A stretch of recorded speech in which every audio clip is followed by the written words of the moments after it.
Sweet. We'll get started. Kia ora koutou. Welcome everyone to our webinar for the proposed options on Cranford Street from Innes Road to Berwick Street. Ko Kieran toku ingoa. My name's Kieran. I'm your host for this webinar.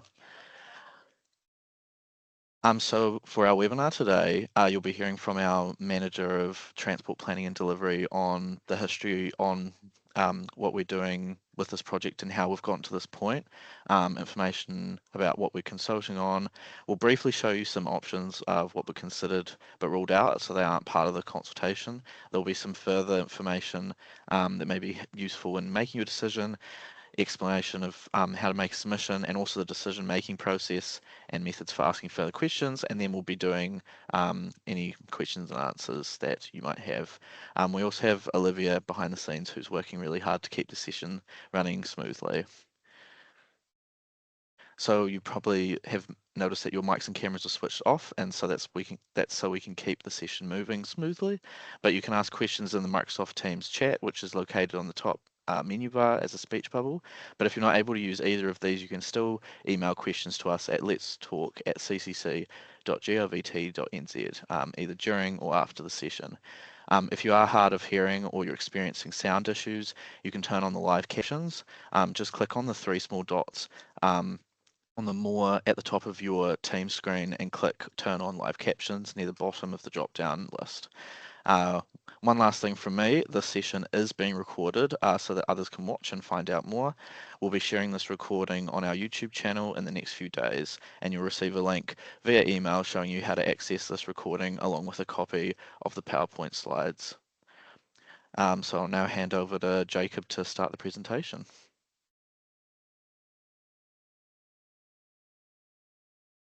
Good afternoon, everybody. I'll start with a bit of background. So we have a resource consent for this, which places obligations on both us and NZTA around the design, construction impacts of the motorway and Cranford Street. Part of that is the notice of requirement, which places specific requirements around dealing with the downstream effects in the suburbs south of the motorway. And it talks about the commissioning period, which is basically 10 years from the opening of the motorway. So that's why we have to do something. There's a legal obligation for us to do something. If we step to the next slide, I'll briefly explain what those are. So we have to appoint an independent traffic engineer, and their job, like it says there, is to identify the affected streets and assess the current usage back in pre-motorway times. They use modelling to forecast the increases in those streets, and then they recommended appropriate mitigation measures. And then their final job is to monitor the outcomes of those mitigation measures and recommend further remedial steps where they're required. The top three of those led to the DEMP, as we call it, the Downstream Effects Management Plan, which we'll come to in a moment. We move on to the next slide. Another of our legal obligations is that we have to engage with specific stakeholders. So it's specified a number of stakeholders that we have to engage with over and beyond our normal requirements under the Local Government Act. And if we move on, thank you. We have to carry out ongoing traffic monitoring for that commissioning period, so about 10 years. And where any streets see over 30% increase in traffic as a result of the opening of CNC, we need to do something. So the two things it suggested is that we have to either improve the operation of Cranford and Sherman Street and or install traffic calming measures to mitigate the impacts.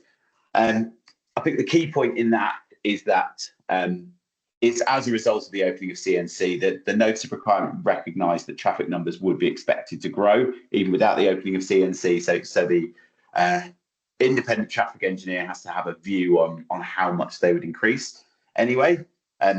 It said that measures can be installed iteratively. So effectively, we can install something, see what happens, and then install the next remedial action. So we don't have to put everything in one go. And it also specifically states it's about mitigating the impact. So where we see the 30% threshold being breached, we don't have to bring levels down below 30%. We just have to manage the impacts. And that can be by slowing down traffic or a number of different measures anyway. So the Downstream Effects Management Plan was produced by the independent traffic engineer. like I said, it identified the areas, it made recommendations. Part of the impacts it looked at and specified was about safe access to schools, safe cycling routes, access to parks, access to commercial areas, and what it called other effects, which is effectively access to properties along those arterial routes. So people being able to get into their driveways if they live on Cranford Street. Like I said, a number of different mitigation approaches were assessed. There was do nothing plus 5 different options, and even within those 5 options, there were sub options. So there was a lot of thought that went into that, and eventually a recommendation was made, which broke it down into a number of different stages. So some had to be done immediately before the opening of the motorway, and some could be left for later. So if we step on to the next slide, so we have taken on board many of the recommendations that were in that DEMP. And so before the opening of the motorway, we did a lot of this work, like I said, upgrades to Cranford and Sherman Street, works to Inners Road, intersection upgrades, including the closure of Forfar Street at Warrington Street, traffic calming measures, and we've still got other works ongoing. So Inners Road renewal has a contribution from DEMP because it has deteriorated since the opening of the motorway due to the increase in heavy vehicles, and Flockton and Francis Avenue have both breached the 30% threshold. So there's been work going on with the community board and trials over a longer period of time to look at how we manage those. Okay, yeah. So Cranford Street itself, in the DEMP, it recommended a clearway. As it says here, it was not supported by the key stakeholders, the Resident Association and ECAN and Waimakariri and NZTA. So the community board resolved not to install peak hour capacity management. That went to council, who didn't endorse that, and instead approved a 3-month trial of bus lanes. And that's been extended, as I'm sure you know. So here we are now, it's in place until March 2025, and we're looking to see what we do for a permanent solution. So this is for Cranford Street, specifically between Inners Road and Berwick Street. So we move on. We'll now talk about the consultation itself, because that's just a bit of the background so you understand where this has come from. Yeah, perfect. Right, the options investigated. So like I said, it's between Inners Road and Berwick Streets, and we are consulting on 3 options here, which is a peak hour bus lane, a peak hour clearway, and a peak hour T2. So T2 is that you have 2 or more people in the vehicle. This certainly has been used in Auckland. They have T2s and T3s up there. The motorway is a T2 at this stage in the right-hand lane. We've looked at options to extend the T2 from the motorway all the way down into this section. There's a slide on that later on explaining why we're not consulting on it. So I won't cover it too much at this stage. And then the urban arterial is effectively that it's left with parking on the inside lane. It's had quite strong negative feedback, and it doesn't meet the requirements of the notice of requirements. So it's not something, again, that we're consulting on at this time. So just one little oddity about this is northbound, there's a peak hour clearway in all the options between Berwick Street and Westminster Street.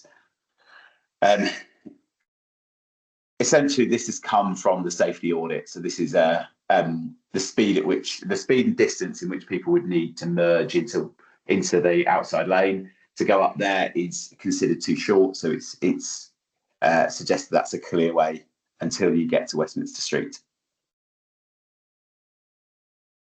Yeah. So peak hour bus lanes. So this is effectively what you see at the moment. There are some small tweaks to it, mostly around where it starts and finishes, but it isn't far off what you see on the street at the moment. Advantages of this option are travel time benefits for buses during peak time. There's a safe space for cyclists, in that they're not having to deal with large amounts of traffic in that lane. It encourages mode shift towards public transport, which is one of council's stated strategic aims. Disadvantages are that it's a single lane operation for other traffic, so obviously it squeezes quite a lot of traffic into one lane, and it's not likely to improve congestion until we see a much greater uptake of public transport. So the pros and cons of that as it stands. The peak hour clearway is that all traffic can use both lanes. There's no parking during peak times.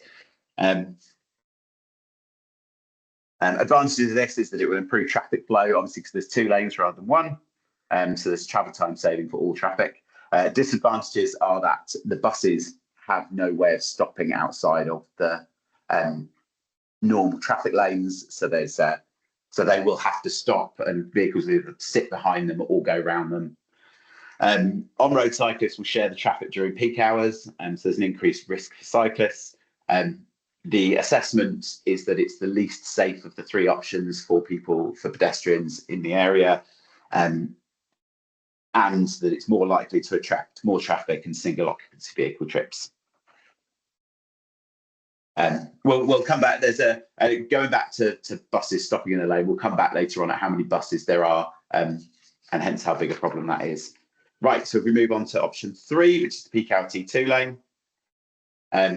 Like I said, effectively, this is that you can use the inside lane if you have a vehicle that has 2 or more people in it. Advantages of this are, again, travel time saving for all traffic. It encourages people to share vehicles, reducing overall traffic. Disadvantages are, again, the inline bus stops, that the on-road cyclists will have to share the lane with traffic during peak hours.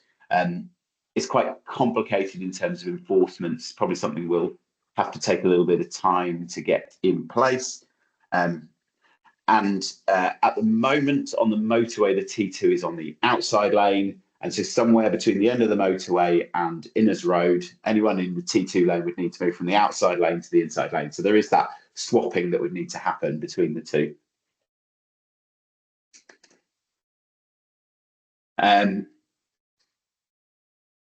Going back to in the DEMP, when it talks about the impacts, and it specified a number of other impacts beyond just traffic.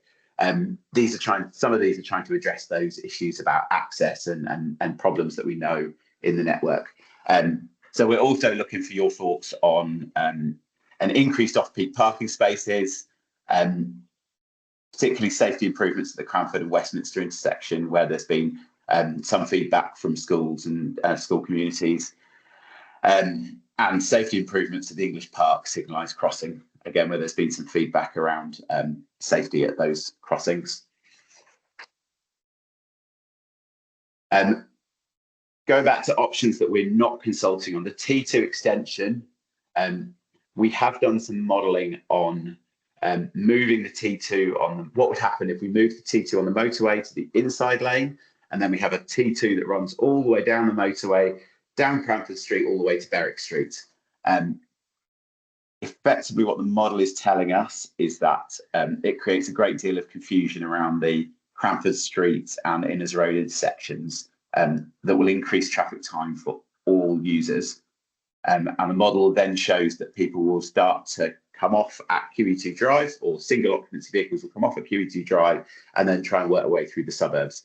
And given that the entire point of this is the notice of requirement is based on the notice of requirement. The notice of requirement is to stop increase in traffic in the suburban areas.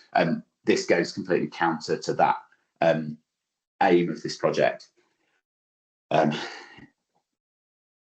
We move on. There are other safety improvements that we considered that, again, we haven't included for consultation, but you are welcome to give feedback in these in your submissions. Sorry, Olivia, can we move forward to the next slide? Thank you. You are welcome to give feedback on these if you think they're good, but they're not things that we've specifically included for consultation at this stage. Cranford Westminster, we looked at red light cameras and raised platforms and a barn stance, which is when all traffic stops and then pedestrians can cross straight over and diagonally. And at English Park, again, we've looked at red light cameras and raised platforms. The issue with red light cameras at the moment is that council doesn't have the power to enforce those. So there's quite a significant enforcement challenge for us.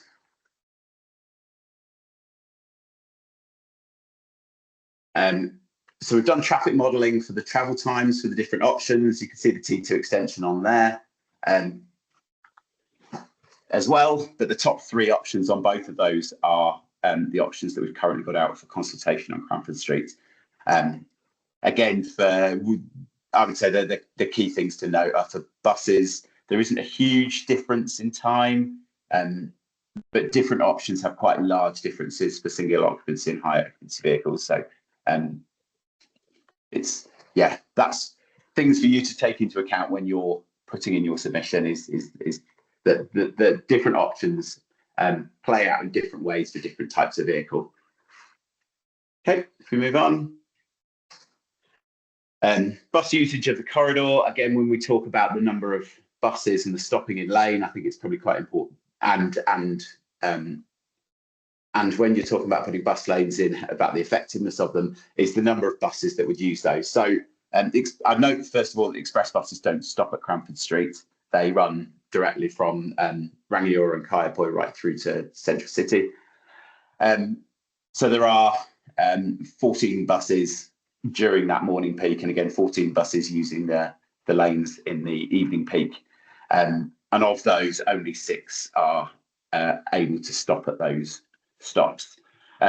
Environment Canterbury are, however, looking to increase services from the Waimakariri district, currently scheduled, like I said, for FY27, so probably late 26, early 27, but there's a lot of uncertainty around that, so the timing's still to be bottomed out. We move on. What we have seen, though, is bus patronage numbers have exploded on those express routes while the bus lanes have been in place. So it's good news, I guess, for bus usage and supports the bus lanes.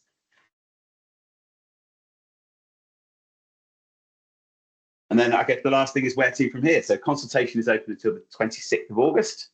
At that point, staff will put together all the feedback, and that will go to the community board, who's likely to make a recommendation in October. So everything you put in your submission will go to the community board. We'll give them a summary of feedback sentiment, but they also receive everything you write. You'll also have the option to speak to the elected members directly, so you can go to that meeting and tell them your thoughts. All those meetings are public, so even if you're able to either attend or you can watch online if you wish to. And the recommendation from the community board will go to council for a final decision. At that date for that is dependent on when the community board makes their recommendation, but I would guess it's probably likely to be November, December this year. So how do you give your feedback? First of all, through the consultation website. That's the most easy, it's probably the easiest place. But you're also welcome to email us. The email address is there. You're welcome to ring us, and we also receive letters. So feel free to pick up a pen and a piece of paper and write a letter to us. It all gets given to the community board. Those are also options for you to answer questions. We will do our absolute best to answer questions before consultation closes. But obviously, if you send in questions at 7 o'clock on the 26th of August, it's going to be very difficult for us to answer in that period. So please help us if you've got questions and submit them early. I'd also note the consultation website has an awful lot of information on it, and it also has questions that people have answered, so you can see the questions and the answers that we've already given. And it also has a frequently asked questions section, so you can see some of the things that we've tried to guess that people would ask and put answers preemptively. And with that, I'll hand back over to Kieran.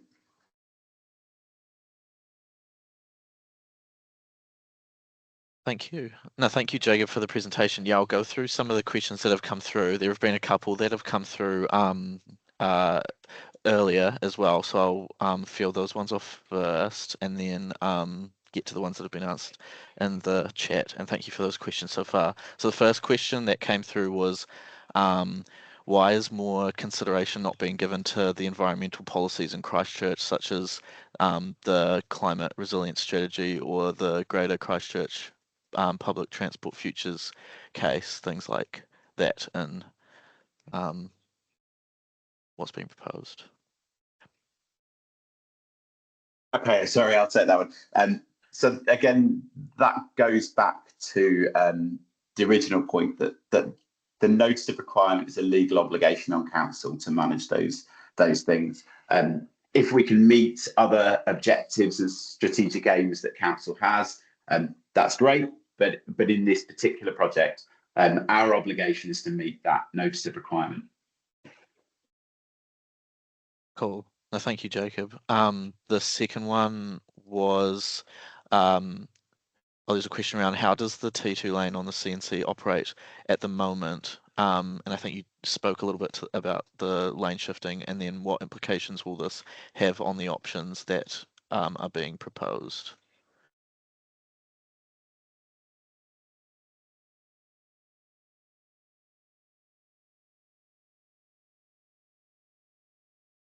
At the moment, we're working with NZTA on the future layout and operation of the T2. So conversations are ongoing, but we're dealing with our section down at the bottom at the moment. So that's what we need to deal with. That's our legal obligation, and we'll continue to talk to them about the wider implications as we carry on. Thank you.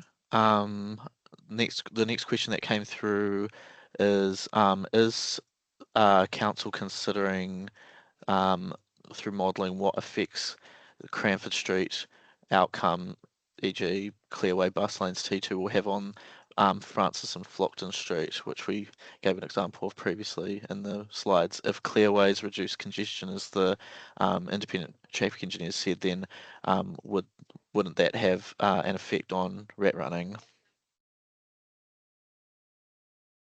Yes, I think I can answer this question. I'm David, the project manager for them. So yes, both Francis Avenue and Flockton Street have traffic increased significantly in the recent years. The main reason was the closure of Forsyth Street. So the traffic on Francis Avenue and Flockton Street, the majority of the traffic, we said, are local traffic. So we have got a destination and orange survey. It shows that 13% of traffic on Francis Avenue are from CNC. So that means most of the traffic are not from CNC. So we think doesn't matter what option on Cranford Street is. For example, if Clearway they can reduce congestion on Cranford Street, they may have minor impact on Francis. Maybe those 13% vehicles, they would like to stay on Cranford Street rather than moving on to Francis. However, the 13% is not majority number of the volume on Francis. So we would say the impact is really minor. Yeah, hope that answers your question. Yes. Could I also add to that? Sorry. So our obligation under the notice of requirement is to continue to monitor until the 10-year commissioning period ends. So if there are changes on Francis and Flockton, as a result of the changes on Cranford, we can continue to respond to those, and we have an obligation to do so. Cool. Thank you. The next question is, can cars use the bus lane when it's not a bus lane, peak hour bus lane? No, because off-peak there will be parking. So for all these three options, it is only peak hour priority lanes. So only 2 lanes to be used by traffic during the peak hours. However, off-peak hours, it will be parking and only 1 traffic lane. Yeah. Thank you. The next question that we've gotten is, how have the bus lanes helped alleviate congestion during the trial that's been ongoing? And do we have any numbers to share? Because the modeling shows that like a Clearway or T2 have less travel time for general traffic. A bus lane option have less travel time for buses. So unless in the future more and more commuters are using buses, the bus lane cannot reduce the congestion in a short term. However, sorry, just to answer that, during the trial, we haven't seen widespread breaching of that 30% threshold. So as it stands at the moment, we're meeting the bus lane allows us to meet our obligations under the notice of requirement. that may change. We've still got 6.5 years of monitoring left to go.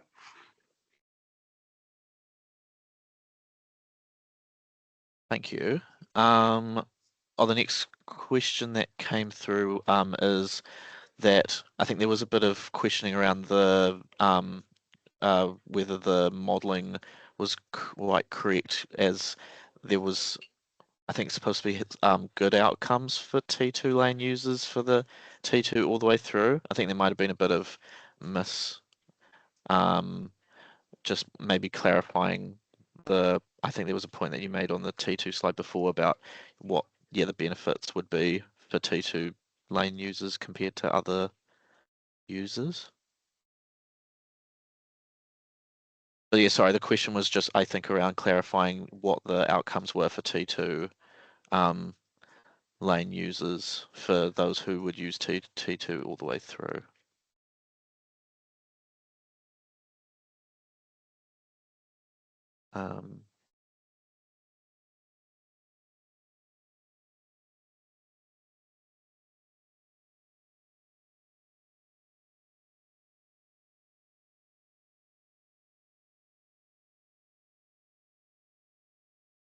We can also, any questions that we need to go back and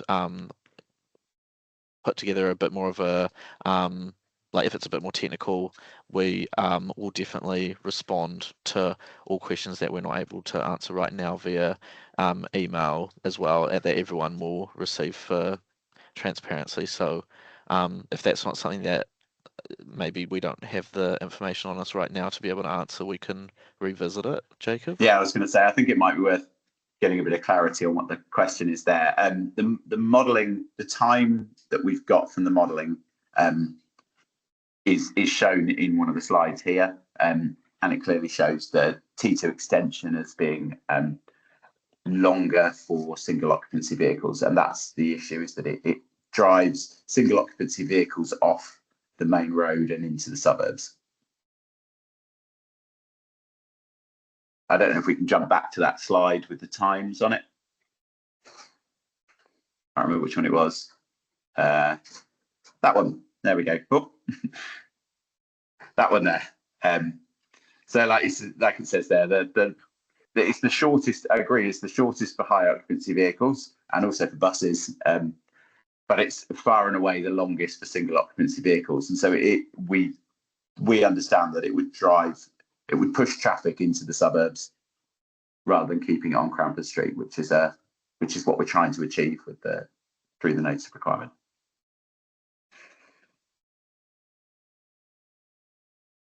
All good. If that hasn't answered the question completely as well, then we can provide a bit more information by going away and just putting together a complete response. Sorry, I've just seen so the response about QE2 is a main road, and I can't remember which road it is, but the modelling shows that people will come off at QE2 and then go through the suburbs. It's not that they go onto QE2. Going onto QE2 isn't an issue. That's a state highway. That's what it's there for. But it's then that the modelling shows that people who are delayed going down Cranford will use QE2 and then work their way through the suburbs as a shortcut.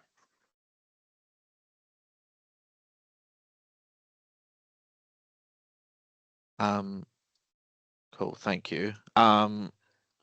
I saw that there was a lead on to a previous question, just so that I can round that off, and then I'll move on to the next question that's come through. But I think there was just some clarification that was asked for around, it was around the bus lane trial, and whether that there was some discussion about modelling, but whether the bus lane trial itself has helped to like whether there's any data available to show the alleviation or like what the congestion has been like along the street. Is that data available? Was the follow-up question. In terms of traffic in suburban streets, is that the question? I think so. Sorry, to rephrase, the question was that whether there's data to show that the bus lane trial has helped to alleviate congestion. So a comparison between, when the trial was put in compared to another baseline point. So it's a really good question, because there's Cranford Street is a new road after the opening of CNC. So we acknowledge there will be more traffic because of the opening of CNC. So the traffic modeling, we do have a number previously for the volume on Cranford Street after the opening of CNC. However, there are some other changes like the pandemic, and we changed to the bus lane trial. So what we got, the traffic monitoring shows that the traffic on Cranford Street is less than what we got in the traffic modeling previously. So, but it's really hard to say whether it's because of the bus trial or because of the, say, the pandemic or the economic change. So there are multiple factors. So yeah.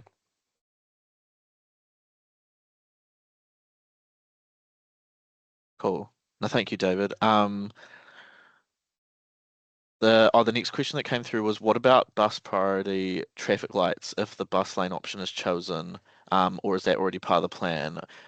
E.g., extending green lights when buses approach on, or a bus on green lights to skip the queue and improve the competitiveness of public transport. Yes, I think that's another way for bus priority. So what we are doing is bus lane is a mid-block priority. So the facing at the intersection is intersection priority. So for now, we are doing the mid-block priority for like a bus lane or T2. They all provide priority for buses for mid-block. So the modeling shows that bus travel time across all these three options are very similar.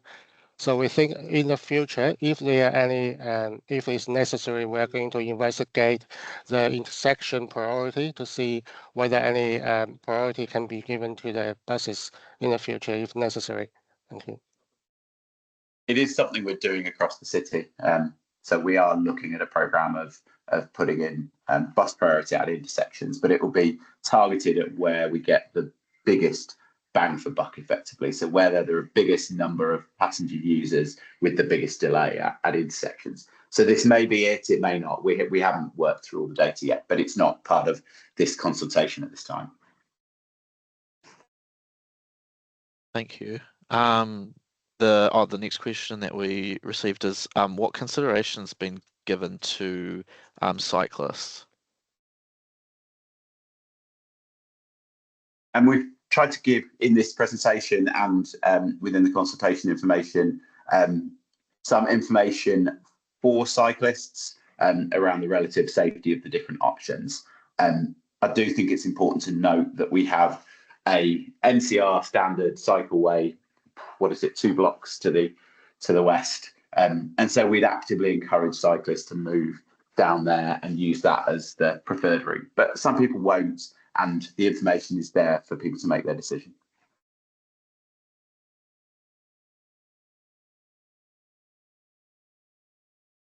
Thank you. Apologies. I think. So there was one more just follow-up question. I think just to tie that very initial question about the data. They were just wondering whether the over the period of the bus lane trial, whether there's been any data that's essentially shown like a clear reduction in vehicles on Cranford, or whether that data is just unavailable, or I mean, it's unavailable at this time. The motorway opened in December 2020, and so effectively the bus lane has been trialled since the opening of the motorway. What we're trying to find out from the trial is whether a bus lane pushes significant amounts of traffic into the local streets. Yeah, we have traffic monitoring since 2020. So in terms of the absolute number, traffic number on Cranford Street is increasing year by year, but we don't know if if there were no bus lane, how much the traffic is, we don't know. So it's really hard to say whether the bus lane trial actually reduce the number of vehicles or not. Thank you. Another question that came through. Why did the pushback from the key stakeholder groups, the NZTA Local Resident Association, other groups against the Peak Hour Clearways see council change its focus to the bus lanes? And do you know explain the rationale behind that?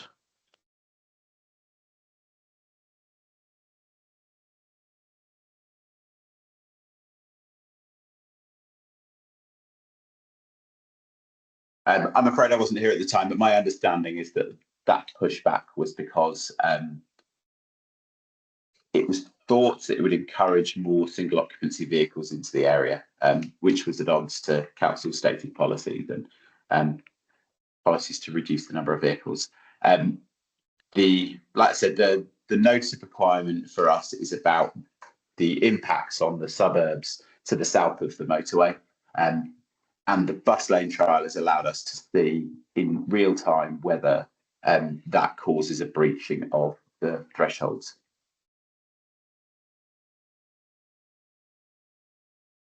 Thank you. There was, I think, one more question, although I was just going to ask if Melanie could maybe add a little bit more, sorry, to just because the question by itself was what about the other improvements to Cranford Street, to the it wasn't really a specific intersection, but So it's the apologies. intersection. I think it's the intersection with Cranford and Westminster. Is it Melanie? Oh, Innes and Westminster. Innes and Westminster. Innes and Westminster. Cranford or Westminster. So there is a no right turn policy at both Innes and Westminster. So at Westminster there is a no right turn. I think the signage at the moment isn't very good, and it means you get a lot of people making illegal moves into Westminster. So there are plans to improve the signage around that intersection to try and stop that movement, and that should stop some of the backup of traffic at that intersection. Innes, sorry, I can't speak to you, David. Sorry, I lost a question. Sorry, what's the question, please? Sorry, Melanie has asked, are there improvements at the Cranford Innes intersection that are proposed as part of this trial and part of this consultation? All right, in this intersection, actually, operation team is reviewing the signal facing to see what can be done to reduce the congestion and delay on the north approach, Cranford Street North. So that's not part of this consultation. So it doesn't matter what option will be approved for Cranford Street later. We are going to have ongoing reviewing in this Cranford Street intersection. To mitigate the delay. Sorry, Melanie, thank you for your additional clarification. So the merge on Cranford after Innes, so to the south of Innes Road, there is, like I said before, there are tweaks to the bus lane option to address that merge. So it's slightly moved.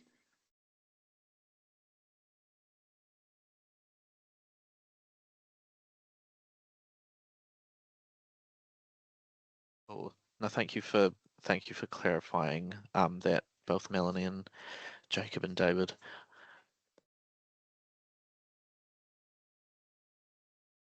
Thanks, Melanie. I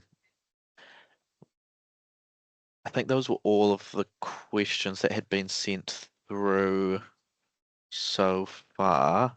If they're happy to, there's 15 minutes left until the end of the webinar, but if there were any other questions, again, feel free to send them through the chat or through the Q&A.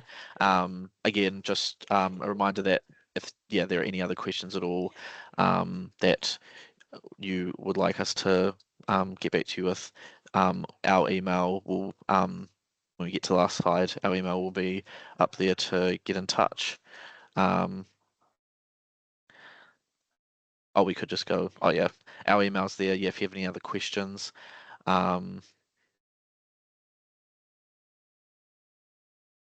I don't.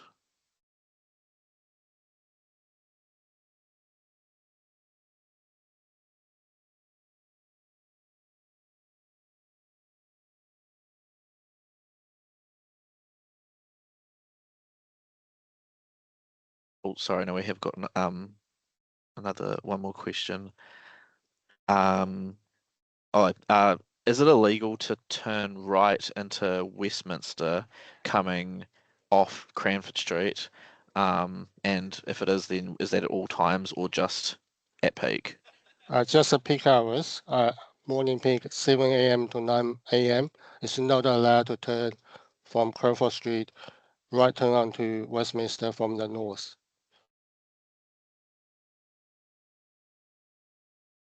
Cool, thank you for that clarification.